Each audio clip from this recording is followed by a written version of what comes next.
یک بار دیگه گودک میشیدم که هم میخوندم که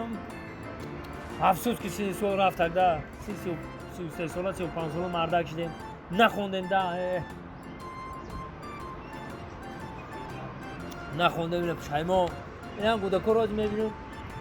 نه میخونن نه سواد دارن این آینده با چه بشنن که ما ماره میگردن خیلی یکم اومده گودکا ما وقتی با کم و بیش میخونده این گودکا حاضر عموما فقط یا تلفن باشه یا کامپیوتر باشه نه تو با گودکا حاضر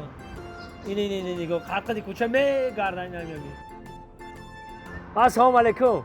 سلام سوز دادر جان سوز ای کجا آمده استی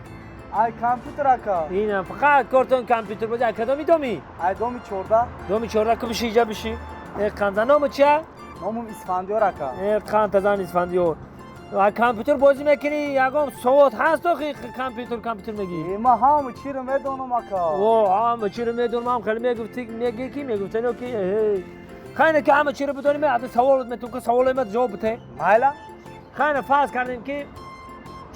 آخه ما خودم سوال داشته باشم که این سوال بتون نه دادم خیلی فرض کردیم که در تنیا چی نوشته اینا اینجا چی نوشته اینا در ترین نمی او کو بخون کو من همه چی رو میدونم تو چی گفتی تو خیلی خیلی نمیشه اینجا چی نوشته یک دنبه اکا او چی نوشته اینجا بخون آخی بخون میره چی نوشته کی نمیدونه در ترین نمی چی نوشته در ترین نمی بقلاشکه نوشته